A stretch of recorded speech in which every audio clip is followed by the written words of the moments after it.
Thank you, Mr. Chair. And to each of you, thank you for your service and for that of the hundreds of thousands that you represent.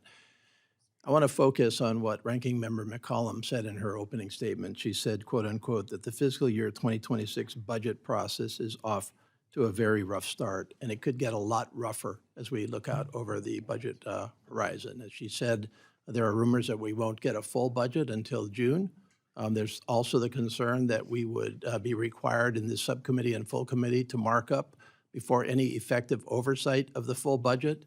And there are even some concerns that some in the administration would prefer that the normal budget process not occur this year and move into another CR, which I think and hope we would all agree would be a disaster.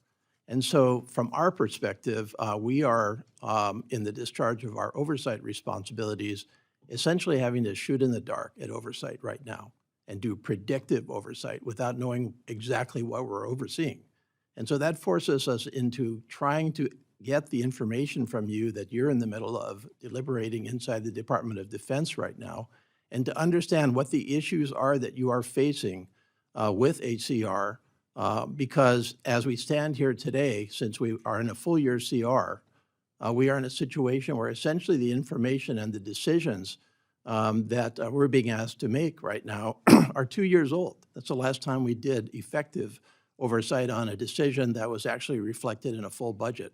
So I'm just going to go right down the line here and ask each of you, what are the principal issues that you are dealing with right now in the budget that we can start to get a handle on before we have a full budget, before we have full information, and especially if we do not have the opportunity to provide full oversight before we have to make major decisions in this subcommittee. General Nordhaus, what is the biggest issue you're facing today? Congressman, first I'd like to thank Congress for adding some adds in the year-long CR with SPP and GRIA and our full-time manning to be able to use those in FY25. Certainly on the readiness accounts, the foundation, it's every part of readiness. So every dollar you put in that we can put a mechanic out on the flight line to be able to get helicopters or the machines that we operate to get after readiness is critical. Weapon system sustainment as well on parts, those dollars matter. So whatever we can do to increase that capability along those lines. And then on the modernization, as we talk about fighters and tankers and cyber, those are all critical as we go into the future along with what we're doing with the Army. And then lastly, for our warfighters, there are things that we can do in the future, whether it's duty status reform, full-time support, or Miltech modernization that can have a big impact as we go forward into the next year. Thanks, Congressman. Admiral Decor, biggest budget issues you're facing right now? Thank you. Sir, Congressman, I think the biggest issue for us related to people is the predictability and being able to get reservists on orders. It impacts not just morale, but it impacts readiness. When we're not able, they can't commit to their civilian employer and they take time off from their civilian employer, and then we can't come through with the orders. So that is a big one as far as the people go.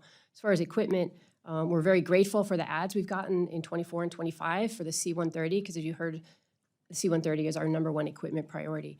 And we are behind Glide Slope for that recapitalization effort. So those are our biggest impacts. I'm sorry I'm doing this fast, but I need to get through all of you. General Harder. Yes, sir.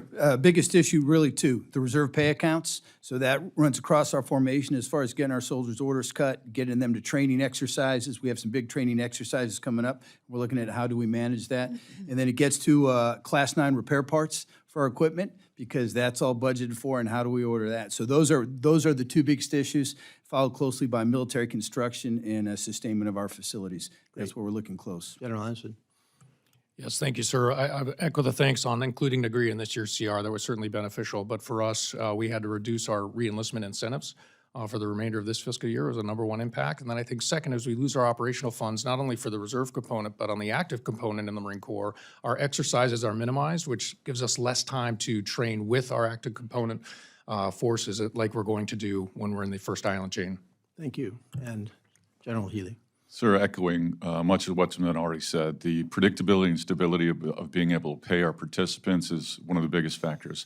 With the O&M accounts, as I mentioned in my opening statement, we're going to be $26 million short of flying out our flying hours this year. So we're trying to figure that out.